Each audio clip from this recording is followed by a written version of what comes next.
तो जय हिंद प्यारे बच्चों, आज हम लोग Bihar board class 10th physics का चैप्टर 4 और चैप्टर 5। हमारा चैप्टर 4 का नाम है विद्युत धारा और चैप्टर 5 का नाम है विद्युत धारा का चुंबकीय प्रभाव। इस दोनों चैप्टर का जितना भी है महत्वपूर्ण ऑब्जेक्टिव क्वेश्चन बनता है, उन सभी क्वेश्चन के बारे में आपको बताने पड़े हैं। देखिए, हमारा उद्देश्य है ना कि जितना भी पूरा सिलेबस में क्लास 10th का सिलेबस में जितना भी प्रश्न है सभी का ऑब्जेक्टिव करा दें, इसलिए हम लोग हर दिन आपका ऑब्जेक्टिव कराते हैं। देखिए, जैसे में हम लोगों का प्रकाश का परावर्तन, प्रकाश का अपवर्तन और मानव नेत्र, ये तीन चैप्टर का फिजिक्स में हो गया है। आज हम लोग विद्युत धारा का चैप्टर 4 देख लेंगे। फिर चैप्टर 5 हमारा है इसके चुंबकीय प्रभाव के बारे में, उसका भी ऑब्जेक्टिव क्वेश्चन देख लेंगे। ठीक, इससे हमारा टोटल 230 नंबर का तैयारी करना है। 230 नंबर का होता है ऑब्जेक्टिव। 230 नंबर का टोटल ऑब्जेक्टिव परीक्षा में पूछा जाता है। टोटल 230 नंबर का तैयारी करना है पूरा सिलेबस के ऑब्जेक्टिव को देख कर। ठीक, देखिए, हम आपका टेस्ट नहीं लेंगे, हम आपको ऑब्जेक्टिव क्वेश्चंस बताएंगे जो बार बार पूछा जाता है परीक्षा में, बहुत ही महत्वपूर्ण है। इसलिए आंसर क्या होगा, हाईलाइट होगा। जैसे यहाँ पे प्रश्न है, आंसर इसका हाईलाइट होगा। अगर आपको पहले से इसका आंसर पता है तो आपके लिए और अच्छी बात है, क्योंकि आपका रिविजिंग हो रहा है। Revision is the very most important for the board exam preparation.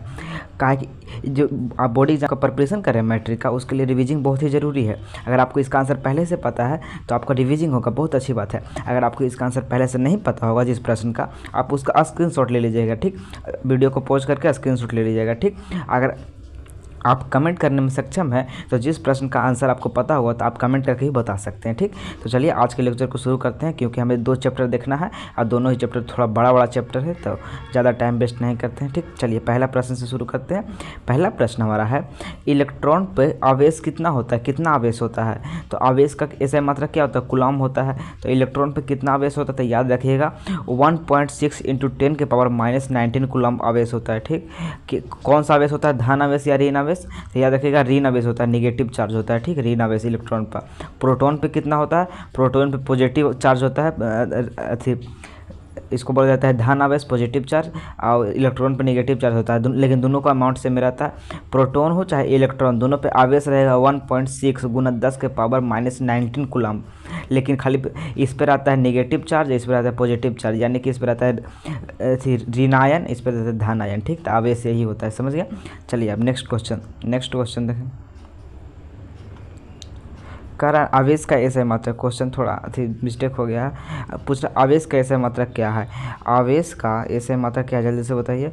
आवेश का ऐसा मात्रक क्या है? तो याद रखेगा आवेश का ऐसा मात्रक क्या होता है, कूलम्ब होता है। ठीक, याद रखेगा आवेश का ऐसा मात्रक कूलम्ब है। चलिए अगला क्वेश्चन देखते हैं। अगला क्वेश्चन कह रहा है, 1 माइक्रो एम्पियर के तुल्य कितना विद्युत धारा होगी?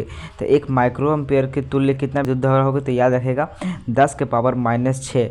1 माइक्रो एम्पियर के तुल्य कितना विद्युत धारा होगा? 10⁻⁻6। ठीक, याद रखेगा 10⁻⁻ यहाँ -6 हो जाएगा, याद रखेगा। ठीक, आगे कह रहा है, धारा मापने के लिए किसका उपयोग किया जाता है? तो याद रखेगा विद्युत धारा को मापने के लिए एमीटर का प्रयोग किया जाता है। ठीक, अगर आपको पहले से आंसर पता था, अगर आप कमेंट करने में सक्षम है तो कमेंट कीजिएगा। अगर पहले से पता था और अच्छी बात है, आपका रिविजिंग हो रहा है। और अगर आपको पहले से नहीं पता था तो इसका स्क्रीनशॉट ले लीजिए। याद रखिएगा कि धारा मापने के किसका उपयोग होता है, एमीटर का। और वोल्ट मीटर का उपयोग किस लिए होता है, इसको वोल्ट मापने के लिए, वोल्ट मापते हैं ना, विभवांतर मापने के लिए। ठीक, विभवांतर मापने के लिए वोल्ट मीटर का प्रयोग होता है और धारा मापने के लिए एमीटर का प्रयोग होता है। ठीक, याद रखिएगा। आगे चलिए नेक्स्ट नंबर प्रश्न कह रहा है, बैटरी में किस प्रकार की धारा प्राप्त होती है? तो डिश धारा, डायरेक्ट करंट होता है। ठीक, याद रखेगा बैटरी में डीसी करंट होता है, जबकि जो मेन घर आता है, घर में आता है वो होता है एसी करंट। ठीक, याद रखेगा बैटरी में कौन सा होता है, डीसी करंट, यानी कि दृष्ट धारा, जिसे दृष्ट धारा हिंदी में कहते हैं। अब प्रत्यावर्ती करंट होता है जो एसी करंट होता है, जो पंखा, कूलर, फ्रिज ये सब चलाता है। और दृष्ट धारा क्या होता है, डीसी करंट, जो हमें मोबाइल चलाता है, छोटा मोटा इलेक्ट्रॉनिक सामान को चलाता है। ठीक, याद रखिएगा। आगे चलिए कह रहा है, अमीटर को विद्युत परिपथ में कैसे जोड़ा जाता है? तो याद रखेगा एमीटर को श्रेणी क्रम में जोड़ा जाता है। श्रेणी क्रम समायोजन क्या है, तो किस इस प्रकार से जोड़ा जाता है। देखिए, मान लीजिए हमारा वायर हो गया, तो यहाँ पे पहले रहेगा, फिर यहाँ इस प्रकार से श्रेणी क्रम में जोड़ा जाता है। समांतर क्रम क्या होता है, समांतर क्रम में कुछ इस प्रकार से होता है, ऊपर भी रहेगा एक वैसे, ये हो गया समांतर क्रम, इसे बोलते हैं समांतर क्रम संयोजन। ठीक, और खाली अकेले रहेगा ऐसे, इसे बोला जाता है श्रेणी क्रम संयोजन। ठीक, तो ये देखिए अब मीटर को कैसे जोड़ा जाता है, श्रेणी क्रम में जोड़ा जाता है, और जबकि वोल्ट मीटर जो होता है ना, वोल्ट मीटर उसे समांतर क्रम में जोड़ा जाता है, याद रखिएगा। ठीक, चलिए नेक्स्ट में चलते हैं। आगे कह रहा है विद्युत धारा का ऐसे मात्रक क्या है, तो एम्पियर है। ठीक, विद्युत धारा का ऐसे मात्रक एम्पियर है। वोल्ट किसका ऐसे मात्रक है, तो विभवांतर का। ठीक, विभवांतर का ऐसे मात्रक क्या है, वोल्ट है। कूलाम आवेश का ऐसे मात्रक है, कूलाम किसका है, आवेश का ऐसे मात्रक है। और वाट किसका है, वाट विद्युत शक्ति का ऐसे मात्रक है, याद रखिएगा। विद्युत शक्ति का ऐसे मात्रक है, विद्युत शक्ति का ऐसे मात्रक क्या है, वाट है। ठीक, याद रखिएगा। आगे चलिए नेक्स्ट नंबर प्रश्न पे चलते हैं। आगे कह रहा है किस उपकरण में धन और ऋण का चिन्ह नहीं होता है, तो याद रखिएगा इंसान के कुंडली में कोई धन और ऋण का चिन्ह नहीं होता है। ठीक, याद रखिएगा। आगे कह रहा है किसी बल्ब में 1 मीटर में 120 कूलम आवेश प्रवाहित हो रहा है, तो विद्युत धारा का मान क्या होगा, तो याद रखिएगा विद्युत धारा का मान कितना होगा, 2 एम्पियर होगा। ठीक, जब ये प्रश्न आएगा ना तो मानेगा 2 एम्पियर। कुछ कह रहा है 120 कूलम आवेश प्रवाहित हो रहा है, यानी कि Q बराबर दे दिया है 120। ठीक, समय कितना दिया है 1 मिनट यानी कि 60 सेकंड। ठीक, अब पूछ रहा है कितना विद्युत धारा होगा, तो Q बराबर क्या होता है, आपको फार्मूला पता होगा कि जब आप इस चैप्टर को पढ़ेंगे तो फार्मूला पता है, Q बराबर होता है IT। ठीक, Q बराबर IT होता है। तो इसलिए हमें क्या पूछ रहा है, हमें पूछ रहा है I का मान पूछ रहा है। I यानी कि विद्युत धारा होता है, इलेक्ट्रिसिटी I मतलब। ठीक, तो I यहाँ आ जाएगा, तो I बराबर क्या हो जाएगा, I बराबर हो जाएगा हमारा Q/T, Q बटा T हो जाएगा। ठीक, Q बटा T हमारा Q यानी कि जो कूलाम होता है ना, आवेश, आवेश का मान कितना दिया है 120 बटा ये हो जाएगा I बराबर 120 बटा T कितना दिया है 1 मिनट यानी कि 60 सेकंड। ठीक, इसको कट कर दीजिए, 0 से 0 गया, 6 दूनी 12 यानी कि 2 आ गया हमारा आंसर 2 एम्पियर। I यानी कि इलेक्ट्रिसिटी कितना प्रवाहित होगा 2 एम्पियर। ठीक, इस प्रकार से फार्मूला होता है। आगे चलिए। आगे कह रहा है जब किसी चालक से विद्युत धारा बहती है तो गतिशील कण क्या होते हैं, इलेक्ट्रॉन होते हैं, क्योंकि इलेक्ट्रॉन को ही सतत प्रवाह को विद्युत धारा कहा जाता है। अगर इसका आंसर आपको पहले से ही पता था, बहुत अच्छी बात है, आपका रिविजिंग हो रहा है। और नहीं पता था तो इसका स्क्रीनशॉट लेके याद कर लीजिएगा। ठीक, चलिए नेक्स्ट प्रश्न पे चलते हैं कि 1 कूलम विद्युत आवेश में कितने प्रोटॉन बनते हैं, तो याद रखिएगा यहाँ पर पूछ रहा है ना 1 कूलम आवेश में कितने प्रोटॉन बनते हैं, तो याद रखिएगा 6.25 गुना 6.25 गुना 10 के पावर 18 प्रोटॉन होता है। ठीक, 1 कूलम आवेश में कितने प्रोटॉन होते हैं, तो 6.25 गुना 10 के पावर 18 प्रोटॉन। अगर पूछा जाएगा एक प्रोटॉन पे कितने कूलम आवेश होता है, तो मारेगा 1.6 गुना 10 के पावर -19 कूलम, ये हो जाएगा। पूछेगा ना जबकि 1 कूलम में कितने एक प्रोटॉन होता है ना, प्रोटॉन पे कितने आवेश होगा, तो 1.6 गुना 10 के पावर -19 उसका हो जाएगा कूलम आवेश हो जाएगा। लेकिन जब पूछा जाएगा ना कि एक कूलम आवेश में कितने प्रोटॉन होते हैं, तो मारेगा 6.25 × 10 के पावर 18 कूलम। ठीक, अगर इसमें आपको कुछ दिक्कत होता है समझने में परेशानी, तो आप कमेंट कर दीजिए कि भैया ये कूलम वाला है जो याद नहीं होता है, तो हम इसके ऊपर आपको ट्रिक बना के बता देंगे। ठीक, अगर समझ में आ रहा है तो अच्छी बात है, इसको स्क्रीनशॉट लेकर याद कर लीजिएगा। ठीक, चलिए नेक्स्ट प्रश्न पर चलते हैं। कह रहा है किसी चालक तार में प्रवाहित विद्युत धारा में गतिशील कण क्या होते हैं, तो इलेक्ट्रॉन होते हैं, क्योंकि विद्युत धारा किसे कहते हैं, इलेक्ट्रॉन के सतत प्रवाह को ही विद्युत धारा कहा जाता है। यानी कि अगर कोई तार है तो इसमें क्या जाता है, इलेक्ट्रॉन होता है, पूरा चलता है एकदम जैसे पूरा प्रवाह करता है। ठीक, याद रखिएगा। आगे चल कह रहा है विद्युत आवेश में प्रवाह की दर को क्या कहते हैं, विद्युत आवेश के प्रवाह की दर को विद्युत धारा कहते हैं। ठीक, यानी कि इलेक्ट्रॉन के सतत प्रवाह को विद्युत धारा कहते हैं। आगे चलिए। आगे कह रहा है विभवांतर कैसे मात्रक क्या होता है, तो याद रखिएगा वोल्ट होता है। विभवांतर कैसे मात्रक वोल्ट। वाट किसका होता है, विद्युत शक्ति का होता है। विद्युत शक्ति कैसे मात्रक क्या होता है, वाट होता है। ठीक, याद रखिएगा। अगला है एम्पियर किसका मात्रक होता है, तो ये होता है धारा का ऐसे मात्रक। विद्युत धारा कैसे मात्रक एम्पियर हो जाएगा। ओम किसका, तो ये हो जाता है रजिस्टेंस जिसको हिंदी में क्या कहते हैं, अंग्रेजी में रेजिस्टेंस कहते हैं, उसको हिंदी में याद नहीं आ रहा है, लेकिन ओम होता है रेजिस्टेंस कैसे मात्रक, जिसको हिंदी में रेजिस्टेंस को हिंदी में क्या कहते हैं, याद नहीं आ रहा है। ठीक, हिंदी में नाम, लेकिन याद रखिएगा रेजिस्टेंस कैसे मात्रक क्या होता है, ओम होता है। ठीक, आगे चलते हैं, जब इसका याद आ जाएगा तो बता देंगे। रेजिस्टेंस को हिंदी में क्या कहते हैं, ओम दिया था उसके बारे में बताया था जी। चलिए कोई बात नहीं, आगे चलते हैं। हिंदी वोल्ट मीटर में स्केल पर ओ भी और 1 भी के बीच 120 विभाजन चिन्ह है तो उस वोल्ट मीटर में अल्प मापांक क्या होगा, तो याद रखेगा 0.05 वोल्ट हो जाएगा। ठीक, सबसे कम मापांक क्या, सबसे अल्प मापांक क्या होगा, 0.05 वोल्ट। कैसे याद रखिएगा, तो जब पूछ रहा है ना 1/20 कर रहा है, यानी 1/20। ठीक, 1/20 कर रहा है तो इस पर पॉइंट बैठा देंगे तो ऊपर 2 शून्य बढ़ जाएगा, तो हम क्या हो जाएगा, ये काट के आ जाएगा 0.05। ठीक, याद रखेगा। फिर 2500 होता है ना जी, यानी कह रहा है ना कि आप 20 में 1 से भागा दीजिए, 20 में 1 से भागा देने के लिए कह रहा है। तो पहले यहाँ 0 लगाएंगे, यहाँ पॉइंट लगाएंगे तो यहाँ पर 2 शून्य उतरेगा ना, तो 2 शून्य उतरेंगे तो फिर आप पॉइंट लगाना पड़ेगा। अब भी 2500 कट जाएगा, फिर 2500 कट जाएगा, इसलिए हमारा आता है 0.05। ठीक, याद रखिएगा 0.05 वोल्ट आ जाएगा। आगे चलिए कह रहा है विभवांतर मापने वाले यंत्र को क्या कहा जाता है, वोल्ट मीटर कहा जाता है। ठीक, एमीटर किसको कहते हैं, धारा मापने वाला यंत्र होता है एमीटर। ठीक, आगे चलिए कह रहा है 1 वोल्ट बराबर क्या होता है, तो वोल्ट बराबर क्या होता है, जूल बटा कूलाम। ठीक, याद रखेगा वोल्ट बराबर क्या होता है, जूल बटा कूलाम। याद रखेगा वोल्ट बराबर क्या होगा, जूल बटा कूलाम, यानी कि वोल्ट को अंग्रेजी में क्या कहते हैं, भी से सूचित कर देंगे। भी इज इक्वल टू जूल को, जूल क्या होता है, एनर्जी होता है, इसको हम लोग डब्ल्यू से सूचित करते हैं, डब्ल्यू बटा क्या, कूलम क्या हो गया, आवेश। ठीक, इस प्रकार से होता है, याद रखेगा। आगे कह रहा है 12 वोल्ट विभवांतर के 2 बिंदुओं के बीच 2 कूलम आवेश को ले जाने में कितना कार्य किया जाता है, तो कुछ ही कह रहा है 12 वोल्ट विभवांतर के बीच 2 कूलम आवेश ले जाना है तो कितना जूल कार्य होगा, इन कार्य बराबर क्या होगा। ठीक, कितना कार्य होगा उसके फार्मूला हो जाता है, कार्य बराबर हो जाएगा विभवांतर भी गुना कूलम क्यू। ठीक, कूलम तो भी कितना है 12 वोल्ट, कितना कूलम ले जाना है 2, इसलिए 24 कूलम हो जूल हो जाएगा। ठीक, 24 जूल हो जाएगा। ठीक, इसको क्यू बराबर आई टी, वो अलग फार्मूला होता है, ये अलग है। ठीक, अलग है। वोल्ट बराबर क्या होता है, तो जूल बटा कूलम होता है, जिसको अंग्रेजी में लिख देते हैं J/C, शॉर्टकट लिख देते हैं जूल बटा कूलम। ठीक, 1 वोल्ट बराबर क्या होगा, जूल बटा कूलम।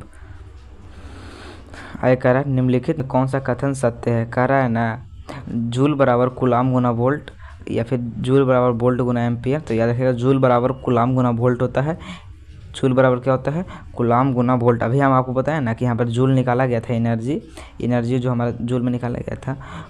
कार्य जो हम निकाले थे ना कि कितना कार्य हुआ था, क्या बताए थे कि वहाँ पर 12 वोल्ट था, यानी कि वोल्ट हो गया 12 वोल्ट गुना 2 कूलम आवेश था, इसलिए कूलम गुना वोल्ट बराबर क्या होता है, कार्य होता है, कितना कार्य किया जा रहा है वही होता है। ठीक, याद रखेगा।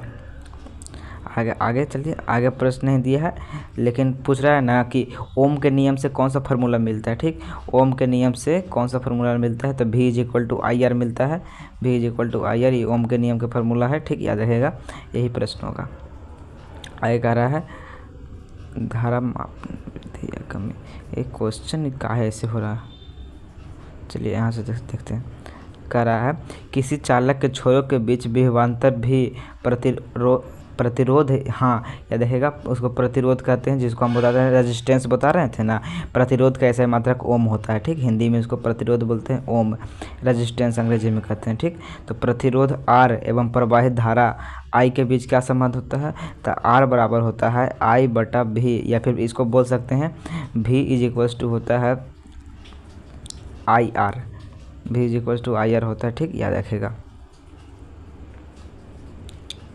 ये थोड़ा मिस्टेक लग रहा है, फिर से देखिए तो कह रहा है ना किसी चालक के छोरों के बीच विभवांतर भी R एवं प्रवाहित धारा I के बीच का संबंध होता है, V is equal to IR होता है। तो I के R इज इक्वल टू क्या हो जाएगा, V अपॉन I हो जाएगा, R is equal to V upon I। तो ये कुछ गलत लग रहा है, ठीक ना, R is equal to V upon I होगा। ठीक, याद रखेगा संबंध क्या हो जाता है, मेन संबंध याद रखेगा, इसे छोड़िए हटाइए, संबंध याद रखेगा V is equals to IR संबंध होता है। ठीक, इसलिए I क्या होगा, E हो गया इलेक्ट्रिसिटी धारा, R हो गया रेजिस्टेंस जिसको प्रतिरोध बोलते हैं, V हो गया वोल्ट विभवांतर। अगर I पूछ देगा तो I बराबर क्या हो जाएगा, V अपॉन R हो जाएगा। ठीक, याद रखिएगा। आगे चलिए, कह रहा है एक विद्युत हीटर की कुंडली जिसमें 55,552 है, क्या लिखा है, 220 वोल्ट के स्रोत से जो ओम विद्युत धारा लगेगी उसका मान क्या होगा।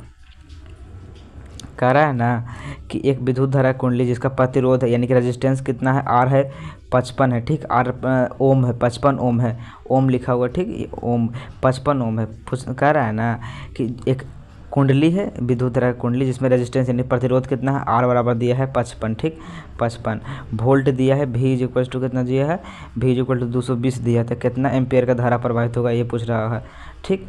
तो आई इज इक्वल टू क्या होगा, तो हम अभी आपको बताए हैं कि भी इज इक्वल टू क्या होता है, भी इज इक्वल टू होता है आई आर, तो आई इज इक्वल टू क्या हो जाएगा, आई इज इक्वल टू हो जाएगा भी अपॉन आर, ठीक। भी कितना दिया है, हमारा दिया है 220, तो हो जाएगा 220 अपॉन आर कितना दिया है 55, तो इसको काट छाट कर लीजिएगा, हमारा 4 एम्पेयर आ जाएगा, ठीक, क्योंकि इस 4 मरतबे कट जाएगा, 55 से 4 मरतबे 220 कट जाएगा, क्योंकि 55 दूनी होता है 110, 55 दूनी 110, 110 दूनी 220 होगा, तो इसलिए 4 मरतबे कट जाएगा, ठीक।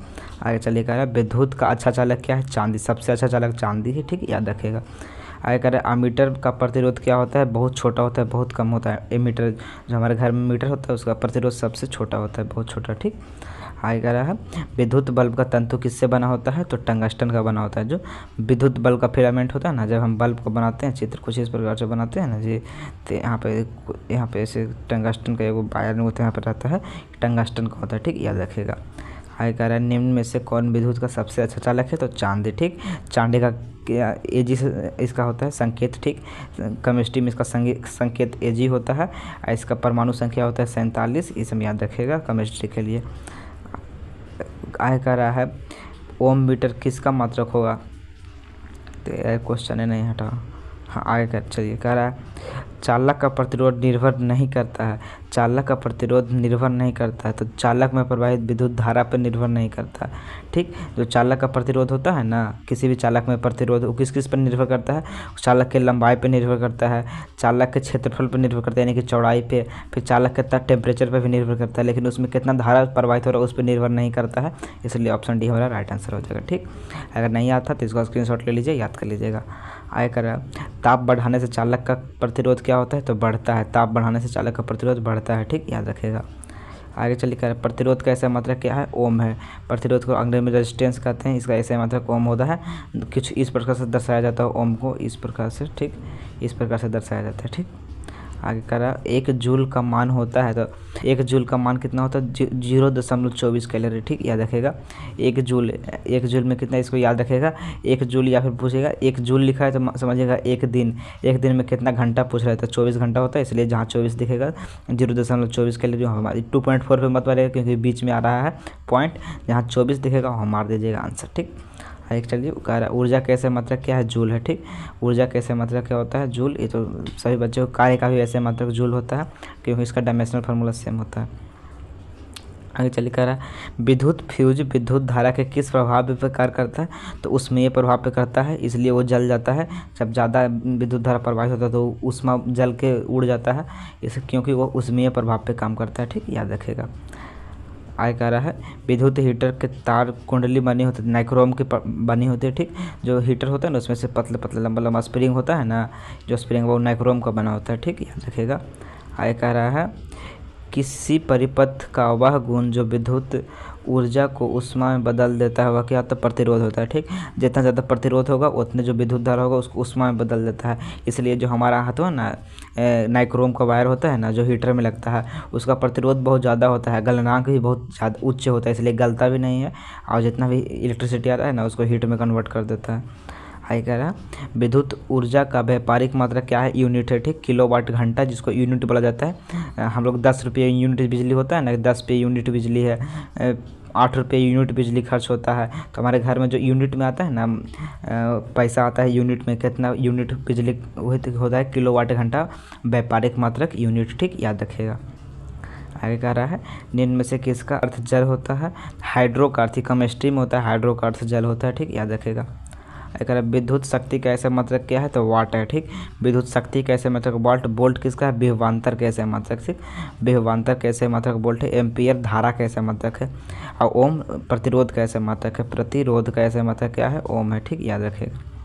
आगे कह रहा है किसी बल्ब पर 220 वोल्ट पर 1 एम्पियर की धारा प्रवाहित होती है, तो फिलामेंट का प्रतिरोध क्या होगा, तो क्या होता है, भी इज इक्वल टू होता है आई आर, आई आर, ठीक। हमारा भी का मान कितना दिया है 220, 220। आई का मान कितना दिया है 2, तो आर का मान पूछ रहा है, तो 2 इधर काट जाएगा तो आ जाएगा 110 ओम, ठीक। 110 ओम हमारा ऑप्शन बी राइट आंसर हो जाएगा, 110 ओम, ठीक। आगे चलिए, कह रहा है 1 किलोवाट घंटा निम्नलिखित में से किसके बराबर होगा, तो 3.6 गुना 10 के पावर 6 जूल, ठीक। याद रखेगा किलोवाट घंटा किसके बराबर होता है, 3.6 गुना 10 के पावर 6 जूल, ठीक। याद रखेगा, इसको स्क्रीनशॉट ले लीजिए, याद कर लीजिएगा। कह रहा है 10 वाट का विद्युत बल्ब 250 या 250 वोल्ट के मेन में जोड़ा जाता है, तो बल्ब से प्रवाहित धारा का मान क्या होगा, कह रहा है ना कि धारा का मान क्या होगा। 10 वाट का है एक विद्युत बल्ब, यानी कि शक्ति दे दिया है, शक्ति दे दिया है P इज इक्वल टू दे दिया है शक्ति, इसका दे दिया है 100 वाट दिया है, और बल्ब वोल्ट यानी V इज इक्वल टू कितना दिया है, इसका विभवांतर दिया है 250 वोल्ट, ठीक। तो पूछ रहा है कि प्रवाहित धारा का मान क्या होगा, ये पूछ रहा है, ठीक। तो याद रखिएगा इसका फार्मूला हो जाता है 100/250 हो जाएगा, ठीक। पूछ रहा है एम्पियर कितना धारा प्रवाहित हो जाएगा, तो A इज इक्वल टू हो जाएगा, धारा पूछ रहा है ना, एम्पियर में होता है आई से इसको सूचित किया जाता है, तो आई इज इक्वल टू हो जाएगा जितना पावर दिया है ना उसमें इससे डिवाइड कीजिए वोल्ट से, ठीक। तो P is equal to VI formula होता है, इसका मेन फार्मूला आप पढ़िएगा ना इस चैप्टर को, होता है पढ़ेंगे कि P इज इक्वल टू होता है VI, ठीक। अब P का मान कितना दिया है, P यानी कि पावर वाट में होता है, 100 वाट दिया है, तो 100 हो जाएगा इज इक्वल टू वोल्ट, यानी कि कितना वोल्ट दिया है V 250 वोल्ट दिया है, 250 गुना I हो जाएगा, ठीक। 250 गुना I, तो हमारे पूछ रहा है I का मान कितना होगा, तो 100/250 होगा, 0 से 0 गया यानी कि 10/25 हो जाएगा। I बराबर क्या हो जाएगा, I इज इक्वल टू हो जाएगा 10/25, ठीक। 25, अब इसको काट छाट कर लीजिए, 5 से 25, 5 दूनी 10 यानी कि 2/5। I इज इक्वल टू क्या हो जाएगा 2/5 यानी कि 5 में 2 से भगा दे दीजिए, तो हमारा आ जाएगा, यहाँ पर 0 लगाएंगे पॉइंट, यहाँ पे 0 आ जाएगा, 524 0.4 एम्पियर, ठीक। ऑप्शन बी हो जाएगा 0.4 एम्पियर। याद रखेगा इस सब मेन फार्मूला होता है, कुछ फार्मूला होता है, जैसे एक फार्मूला होता है V is equal to IR, P is equals to VI, ये सब फार्मूला को याद रखिएगा, ठीक। ये सब बहुत ही महत्वपूर्ण फार्मूला होता है जिससे ऑब्जेक्टिव भी बनता है। आगे चलिए, आगे कह रहा है किसी विद्युत बल्ब पर 220 वोल्ट तथा 100 वाट अंकित है, जब इसे 110 वोल्ट पर प्रचलित करते हैं तो इसके द्वारा उपयुक्त शक्ति कितनी होगी, तो याद रखिएगा ये 50 वाट होगा। याद रखेगा ये बहुत इसका थोड़ा डीपली जाना पड़ता है सॉल्व करने के लिए, तो यहाँ पर स्क्रीन पे नहीं सॉल्व करते, 50 वाट याद रखिएगा, ठीक। आगे चलिए, प्लस इतनी 220 वाट काट देंगे 10, ठीक। आगे चलिए, कह रहा है निम्नलिखित में से कौन सा पद विद्युत परिपथ में विद्युत शक्ति को निरूपित करता है, तो P is equal to IR² होता है, ठीक। IR² विद्युत शक्ति को निरूपित करता है। यह फार्मूला कैसे आता है, तो याद रखिएगा हम आपको फार्मूला भी क्या बताएं, 2 का फार्मूला भी बताया ना जी। पहला बताएं V is equal to IR होता है, और दूसरा बताएं P इज इक्वल टू क्या होता है VI होता है, ठीक। P is equal to VI, तो यहाँ पर V को चेंज कर देना है, V को किस में चेंज कर देंगे, V को चेंज कर देना है, तो I² होता है, I तो नहीं दिया था, IR² हो जाएगा, यानी कि यहाँ पे V को चेंज कर दिया जाता है, यहाँ IR² आ जाएगा, ठीक। याद रखेगा वो थोड़ा सा फार्मूला सिद्ध करना पड़ता है। अब मेन रूप से आप 2 का फार्मूला याद रखेगा कि P is equal to VI और फिर V इज इक्वल टू क्या होता है IR, ये मेन फार्मूला होता है। आगे चलिए, कह रहा है निम्नलिखित में से कौन सा मात्रक वाट के बराबर होता है, तो जूल/सेकंड, क्योंकि हम फार्मूला भी क्या बताए हैं जूल/सेकंड, ठीक। याद रखेगा वाट यानी कि शक्ति विद्युत शक्ति होता है ना P बराबर, इसका वाट का क्या होगा, तो याद रखेगा जूल/सेकंड, ठीक। याद रखेगा। आगे चल रहा है 1 किलोवाट घंटा किसके बराबर होता है, 3.6 गुना 10 के पावर 6 जूल, या तो बताए दिए हैं। आगे चलिए, कह रहा है उस उपकरण में धन ऋण का चिन्ह नहीं होता है, तो कुंडली में नहीं होता है, किस उपकरण पूछ रहे हैं, तो कुंडली में।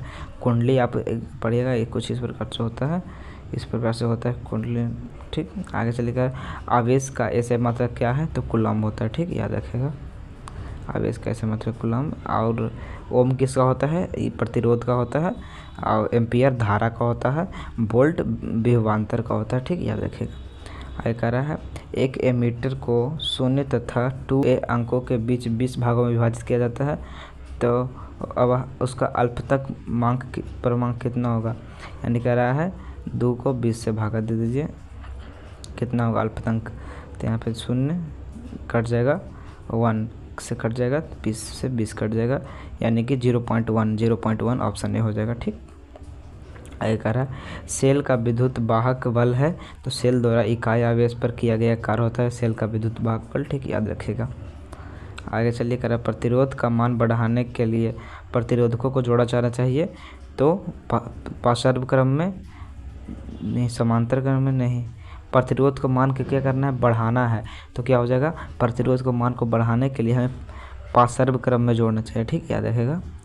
पार्श्व क्रम में कुछ इस प्रकार से जोड़ा जाता है, यानी कि ये होता है पार्श्व क्रम, श्रेणी क्रम थोड़ा इसमें पार्श्व क्रम ये होगा, समांतर क्रम में ये होता है, ऊपर से जाता है फिर इधर जाता है, यहाँ पे रेजिस्टेंस लग जाएगा, यहाँ पे रेजिस्टेंस लगता है, ये हो गया समांतर क्रम, ये होता है पार्श्व क्रम। पूछ रहा है ना कि क्या करना है, प्रतिरोध का मान को बढ़ाना है, तो प्रतिरोध का मान बढ़ाने इसलिए इसे समांतर क्रम, ऑप्शन बी राइट आंसर हो जाएगा। ठीक, समांतर क्रम। ठीक, ऑप्शन बी हमारा राइट आंसर होगा, प्रतिरोध को बढ़ाना, इलेक्ट्रिसिटी को नहीं, तो इसलिए ऑप्शन बी हो जाएगा समांतर क्रम में। इसी के साथ हमारा चैप्टर 4 समाप्त होता है। आप बता दीजिए कि अगर आपको कभी भी टोटल कितना 53 क्वेश्चन था, कभी भी अगर कोई परीक्षा या टेस्ट होगा जिसमें इस चैप्टर से प्रश्न रहेगा तो एक भी प्रश्न नहीं छूटेगा, क्योंकि टोटल इस पर ये जो हमारा चैप्टर है इसमें टोटल 53 प्रश्न बनता है। 53 हम आपको बता दिए हैं, तो आप वादा कीजिए कि आप 53 में 53 बना के आएंगे। जब भी परीक्षा होगा, चाहे मासिक परीक्षा हो, चाहे सेंटर परीक्षा हो, कोई भी फाइनल एग्जाम ही क्यों ना हो, अगर इस प्रश्न से पूछा जाएगा तो ये 53 में से कोई भी सवाल पूछेगा तो 53 में 53 बनाएंगे। जब भी आपका टेस्ट लिया जाएगा तो आप 53 में 53 सही करके आइएगा, वादा कीजिए। ठीक, अब इसी का नाम पे जल्दी से आप लोग इस वीडियो को शेयर कर दीजिए अपने मित्रों के पास, क्योंकि हम आपका टाइम वेस्ट होता है शेयर लाइक करने के लिए, इसलिए हम शुरू में नहीं बोले थे। तो आप लोग शेयर कर दीजिए। आगे चलते हैं हम लोग, आप लोग जल्दी से शेयर कर दीजिए, 5 मिनट का टाइम देते हैं। आप लोग शेयर कर दीजिए अपने मित्रों के पास। अब चैप्टर 5 आ गया, विद्युत धारा के चुंबकीय प्रभाव। ठीक, इसको स्टार्ट करते हैं। पहला प्रश्न कह रहा है किसी क्षण चुंबक के अंदर चुंबकीय क्षेत्र रेखाओं की दिशा क्या होती है, तो दक्षिण ध्रुव से उत्तर ध्रुव की ओर होती है। ठीक, याद रखिएगा। किसी भी क्षण चुंबक हो जाएगा, जैसे इस प्रकार से क्षण चुंबक होता है ना जी, ये हमारा होता है ऐसे नॉर्थ पोल, ये होता है साउथ पोल। ठीक, तो पूछा कि चुंबकीय क्षेत्र की रेखा कैसी होती है, तो नॉर्थ पोल रेखा होती है इस प्रकार से, दक्षिण ध्रुव से उत्तर ध्रुव की ओर होती है, नॉर्थ पोल से साउथ पोल की ओर होती है, इस प्रकार से। कुछ क्या क्षण चुंबक के अंदर पूछ रहा है ना, ये तो बाहर हो गया ना, अंदर होता है साउथ से नॉर्थ, अंदर ऐसा होता है साउथ से नॉर्थ, और बाहर नॉर्थ से साउथ होता है। ठीक, तो नॉर्थ को अंग्रेजी में क्या कहते हैं, उत्तर कहते हैं। ठीक, और साउथ को अंग्रेजी में कहते हैं, हिंदी में कहते हैं दक्षिण। इसलिए दक्षिण से अंदर पूछेगा तो दक्षिण से उत्तर, और बाहर पूछेगा तो उत्तर से दक्षिण। ठीक, तो आपको क्या पूछ रहा है, अंदर चुंबकीय रेखा कैसी होती है, तो साउथ से नॉर्थ यानी कि दक्षिण से उत्तर, ऑप्शन बी हो जाएगा दक्षिण से उत्तर। ठीक, आगे चलिए कह रहा है विद्युत चुंबक बनाने के लिए किस प्रकार के छड़ का उपयोग किया जाता है, तो नरम लोहा का उपयोग किया जाता है। ठीक, याद रखिएगा।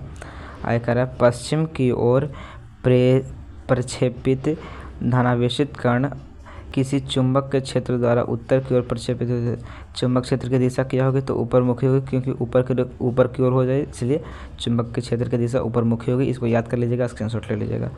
आगे चलिए कह रहा है किसी विद्युत धारावाही सीधी लंबी परिनालिका के भीतर चुंबकीय क्षेत्र होती है, सभी बिंदुओं पर समान होती है। चुंबकीय क्षेत्र सभी बिंदु पे क्या होता है, समान होता है। ठीक, आगे कह रहा है किसी प्रोटॉन का निम्नलिखित में से कौन सा गुण किसी चुंबक के क्षेत्र में मुक्त गति करते समय प्रत्यावर्ती नहीं हो सकता है, कर चाल वेग संवेग, इनमें से कोई नहीं, तो कोई नहीं मारेगा। ठीक, कह किसी प्रोटॉन के निम्नलिखित में से कौन सा गुण किसी चुंबक के क्षेत्र में मुक्त गति करते समय परिवर्तित नहीं हो सकता है, तो न चाल होगा, न वेग होगा, न संवेग होगा। ये मतलब कि ये सब क्या गलत आंसर है। जब भी ये प्रश्न दिखेगा इनमें से कोई नहीं पे मारिएगा। ठीक, आगे चलिए कह रहा है क्वेश्चन किस विद्युत धारावाही चालक तार द्वारा उत्पन्न चुंबकीय क्षेत्र की दिशा निर्धारित करने के लिए निम्नलिखित में से कौन सा सहायक है, तो क्या कह रहा है विद्युत धारावाही चुंबकीय क्षेत्र की दिशा, तो इसमें होता है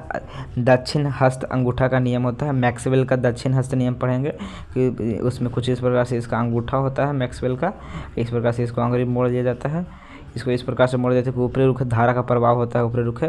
तो जो ये अंगुलियाँ होती है ना, अंगुलियाँ दाहिना अंगुली का अंगुलियाँ, वो बताते हैं चुंबकीय बल रेखाओं के बारे में, चुंबकीय क्षेत्र की दिशा के बारे में बताता है, इसलिए ऑप्शन नहीं हो जाएगा दक्षिण का अंगूठा का नियम। ठीक, आगे चलिए कह रहा है निम्नलिखित में कौन किसी लंबे विद्युत धारावाही तार के निकट चुंबकीय क्षेत्र का सही वर्णन करता है। तो चुंबकीय क्षेत्र के संकेंद्रीय बल रेखाओं केंद्र के तार में होता है। ठीक, चुंबकीय संकेंद्रीय बल रेखाओं क्या होता है, केंद्र के तार में होता है, तार के केंद्र में होता है। कैसे, देखिए जब भी इसका देखिए हम आपको बताते हैं। यहाँ पे इस प्रकार से होता है। यहाँ पे मान लीजिए हमारा कोई पेज है, हो गया, इस पर हम यहाँ पे क्या डालें, ये हमारा हो गया अथी, हो गया ये हमारा हो गया तार हो गया, ऊपरी रुख इसका है। तब जब इसको पे अथी चुंबक के अथी रखिएगा ना, चुंबक के कांड छोटा छोटा सुई चुंबक रख के ऐसे थपथपाइएगा ना, तो देखिएगा इसका सारा इसके केंद्र के आसपास नुकते हमें यहाँ पर सारा इसको रख दीजिएगा ढेर सारा। यहाँ पे चुंबक के चूड़ी को, चुंबक के एकदम कांड रहेगा ना, चूड़ी सुई चुंबक, उसको रख दीजिएगा ना, और इसको ठपठपाइएगा ना, तो देखिएगा इसके केंद्र की ओर से सबका अधिक पावर मिलता है, इसके केंद्र की ओर के सब जमा हो जाता है। वही कह रहा है ये क्वेश्चन नंबर। ठीक, आगे चलिए कह रहा है फ्लेमिंग के वाम हस्त नियम के बाएं हाथ की तर्जनी संकेत करती है तो चुंबकीय क्षेत्र की दिशा करती है। ठीक, याद रखिएगा बाएं हाथ का तर्जनी जो होता है चुंबकीय क्षेत्र की दिशा को संकेत करती है। तर्जनी कौन होता है, आप बाएं हाथ का अंगूठा का नियम, एक अंगूठा होता है, इस पर से अंगूठा होता है, ये होता है, एक ये होता है, कुछ इस प्रकार से इसका नियम है ना। तो कह रहा है बाएं हाथ का तर्जनी, यानी कि ये एक तर्जनी, ये होता है अंगूठा, ये होता है मध्यमा, ये होता है मध्यमा। ठीक, तर्जनी अंगूठा मध्यमा, ये बीच वाला मध्यमा, यहाँ 2 अंगुली मोड़ लिया जाता है, ये बीच वाला मध्यमा होता है। ठीक, याद रखिएगा। तो तर्जनी क्षेत्र की दिशा को संकेतित करता है। ये होता है अथी कह रहा है फ्लेमिंग के वाम हस्त नियम में, वाम हस्त नियम में इस क्षेत्र की दिशा अंगूठा होता है, वो धारा की दिशा को संकेत करता है। चुंबकीय क्षेत्र यह होता है विद्युत धारा की दिशा को, एक बल की दिशा को संकेतित करता है। ठीक, याद रखेगा। और फिर जब इसको वाम हाथ के नियम के बाद दक्षिण हाथ का नियम पढ़ेंगे ना, तो उसमें जो अंगूठवा है ना, वो बल की जगह आप गति की दिशा को संकेतित करने लगेगा। ठीक, तब पूछ रहा है फ्लेमिंग के वाम हस्त नियम में बाएं हाथ का तर्जनी किसको संकेतित करती है, यानी कि इस प्रकार से इसका ये हो गया अंगूठा, ये हो गया तर्जनी, ये हो गया मध्यमा, और 2 अंगुली मोड़ के इस प्रकार से ये होता है तर्जनी क्षेत्र याद रखेगा, क्षेत्र की दिशा को। तो कहाँ चुंबकीय क्षेत्र, ऑप्शन सी हो जाएगा। आगे कह रहा विद्युत मोटर में परिवर्तित रहता है तो क्या परिवर्तित करता है, तो विद्युत ऊर्जा को यांत्रिक ऊर्जा में परिवर्तित करता है। जो विद्युत मोटर होता है, मोटर विद्युत ऊर्जा को यांत्रिक ऊर्जा में बदल के हवा में लगाता है। ठीक, आगे कह रहा है बैटरी में किस प्रकार की धारा प्राप्त होती है, तो दृष्ट धारा प्राप्त होती है, जिसको डीसी करंट बोलते हैं। ठीक, डायरेक्ट करंट, दृष्ट धारा, डीसी करंट। ठीक, आगे चलिए कह रहा है तांबे के तार पर एक आयताकार कुंडली किसी चुंबकीय क्षेत्र में घूर्णी गति कर रहा है, तब इस कुंडली में प्रेरित विद्युत धारा की दिशा कितने परिक्रमण के बाद होगा, तो आधा परिक्रमण के बाद हो जाता है, उसका चेंज हो जाता है। ठीक, आप मोटर में भी कुछ इस प्रकार का ही होता है। यहाँ पर से कुंडली हो गया, यहाँ पे कुंडली होता है कुछ इस प्रकार से। जब ये आधा परिक्रमण पूरा करता है ना, आधा परिक्रमण ये होता है चुंबक होता है, आधा परिक्रमण पूरा करने के बाद इसका नॉर्थ पोल साउथ पोल बदल जाता है। ठीक, कह रहा है किसी युक्ति में विभक्त बल दिक् परिवर्तन का कार्य करता है, तो मोटर में। ठीक, जब मोटर होता है उसमें विभक्त बल दिक् परिवर्तन का कार्य करता है। आया कह रहा है विद्युत चुंबकीय प्रेरण की खोज किसने की थी, फैराडे ने। ठीक, विद्युत चुंबकीय प्रेरण की खोज किसने किया था, फैराडे ने, याद रखिएगा। कह रहा है डायनमो यांत्रिक ऊर्जा को किस ऊर्जा में बदलता है, तो विद्युत ऊर्जा में। ठीक, डायनमो यानी कि जनरेटर यांत्रिक ऊर्जा को विद्युत ऊर्जा में बदलता है। कह रहा है विद्युत धारा उत्पन्न करने की युक्ति को क्या कहते हैं, जनित्र कहते हैं, यानी कि जनरेटर। ठीक, याद रखेगा विद्युत धारा को उत्पन्न करने की युक्ति को जनरेटर कहते हैं। फिर कह रहा है विद्युत जनित्र का सिद्धांत किस पर आधारित है, तो विद्युत चुंबकीय प्रेरण पे, या फिर फ्लेमिंग का दक्षिण हस्त नियम। ठीक, विद्युत चुंबकीय प्रेरण पे भी कह सकते हैं। आगे चलकर डायनमो से किस प्रकार की धारा प्राप्त होती है, तो प्रत्यावर्ती धारा प्राप्त होती है। ठीक, लेकिन एक्चुअल में दोनों आप जैसे चाहते हैं वैसे प्राप्त कर सकते हैं, लेकिन 10th के लेवल पे हम एसी करंट को ही मान लेते हैं कि एसी का अल्टरनेटिव करंट हमें प्राप्त होता है, लेकिन आप जैसे चाहेंगे वैसे प्राप्त होता है। डीसी करंट भी प्राप्त होता है, अल्टरनेटिव करंट भी प्राप्त होता है, यानी कि एक्चुअल में आंसर इसका जब आप क्लास 12th में जाइएगा ना, तो इसका आंसर आप सी मारिएगा दोनों, लेकिन क्लास 10th में यही माना जाता है कि खाली प्रत्यावर्ती धारा होगा, ऑप्शन बी ही सही माना जाता है क्लास 10th में। ठीक, लेकिन जब आप हायर लेवल की शिक्षा अध्ययन करेंगे तो उसे पता चलेगा कि आप अपने मर्जी से एसी करंट भी, डीसी करंट भी ले सकते हैं, ऐसे अल्टरनेटिव करंट भी ले सकते हैं, डायरेक्ट करंट भी ले सकते हैं, जैसे चाहते हैं। ठीक, आगे कह रहा है भारत में उत्पादित प्रत्यावर्ती विद्युत धारा की आवृत्ति 50 हर्ट्ज है, ठीक, याद रखिएगा। आगे कह रहा है तरंगदैर्घ्य सामान्यतः व्यक्त किया जाता है मीटर में। एक तरंगदैर्घ्य होता है 10⁻10 मीटर होता है एंगस्ट्रॉम में, ठीक, एंगस्ट्रॉम में इसको तरंगदैर्घ्य। स्विच लगाए जाते हैं गर्म तार में, ठीक, याद रखिएगा। स्विच हमेशा गर्म तार में लगाइएगा, ठंडा तार में लगाइएगा, आप सटिएगा मार देगा लाइन। आगे चलिए कह रहा है अतिभारण के समय विद्युत परिपथ में क्या हो जाता है, तो विद्युत धारा बहुत अधिक बढ़ जाता है, इसलिए भारी दम हो जाता है, दम अतिभारण हो जाता है, ठीक। फिर कह रहा है घरेलू परिपथ में उदासीन तार काला रंग का होता है, हरा रंग का कौन होता है, अर्थिंग वायर हरा रंग का होता है, और लाल रंग का कौन होता है, गर्म तार। जो गर्म तार होता है, हाँ, गर्म तार। जो काला तार होता है वो ठंडा तार होता है, उदासीन, ठीक। आगे कह रहा है घरों में विद्युत से दुर्घटना किसके कारण होती है, तो शॉर्ट सर्किट के कारण होती है, ठीक, यानी कि इसको अतिभारण बोलते हैं, शॉर्ट सर्किट। लघु पतन के समय परिपथ में विद्युत धारा का मान क्या होता है, देखिए आप पूछ रहे हैं लघु पतन के समय परिपथ में विद्युत धारा का मान क्या होता है, तो लघु पतन के समय परिपथ में विद्युत धारा का मान कम हो जाता है, ठीक, याद रखेगा, ऑप्शन ए हो जाएगा, कम होता है। आगे कह रहा है हमारे घरों में विद्युत आपूर्ति की जाती है तो 220 वोल्ट पे, ठीक। जब हमारे घर में जितना भी विद्युत धारा आता है ना 220 वोल्ट पे प्रत्यावर्ती धारा आता है, यानी कि 220 वोल्ट पर अल्टरनेटिव करंट आता है, एसी करंट, ठीक। आगे चलिए कह रहा है विद्युत धारा के चुंबकीय प्रभाव की खोज किसने की थी, ऑस्ट्रेड ने किया था, ठीक। आप पूछेगा कि विद्युत चुंबकीय प्रेरण की खोज किसने किया था, तो फैराडे ने। कह रहा है विद्युत फ्लक्स का ऐसा मतलब क्या है, वेबर, ठीक, याद रखिएगा विद्युत फ्लक्स का ऐसा मतलब क्या है, वेबर।